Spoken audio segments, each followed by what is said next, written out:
The Lion King 2, Simba's Pride. So this sequel... No.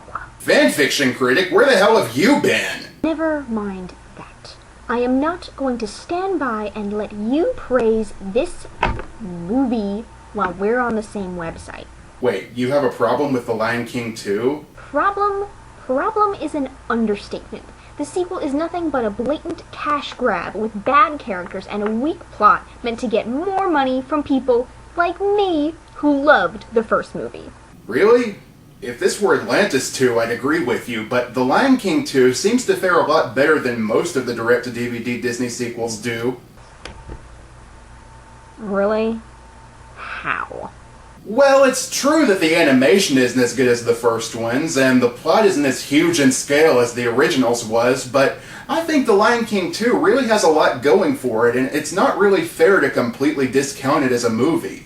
And they completely ripped off Romeo and Juliet.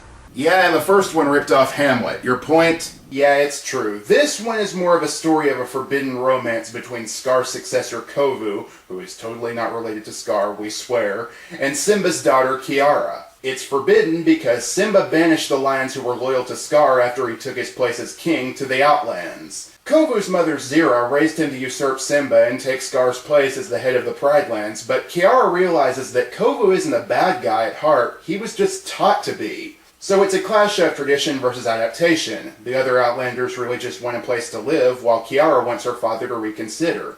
And why did Simba banish them all to begin with?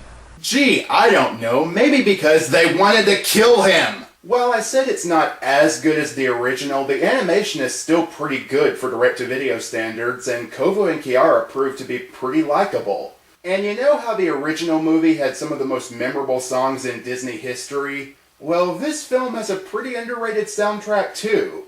But you'll see every day that we'll never turn away. When it seems all your dreams come undone, we will stand by your side, filled with hope and filled with pride. We are more than we are one. 'Cause it soothes my inner kitty, and it helps me get some rest.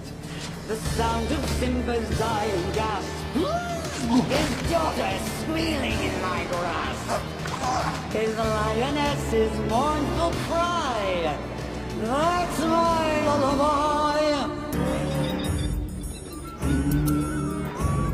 Deception, disgrace, evil is plain as the scar on his face. Deception and outrage, disgrace, for shame.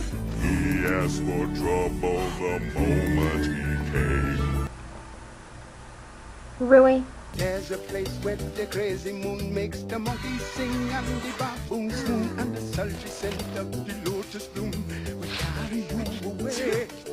While the hippos swing from the jungle vines and the rhino rumba in a conga line, all the pink flamingos are intertwined as the stars come out to play.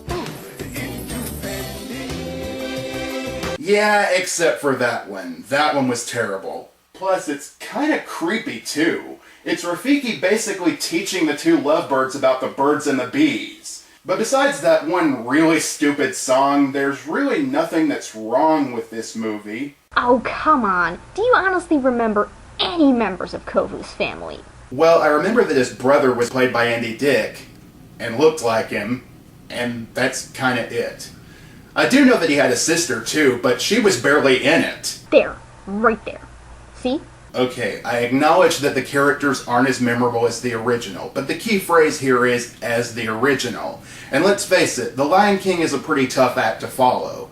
I still think The Lion King 2 is a good movie, and it's certainly better than most of the direct-to-DVD Disney sequels. This shall not stand, hero. One day when you least expect it, I shall have my vengeance. Yeah, I'll believe that when you release another new episode.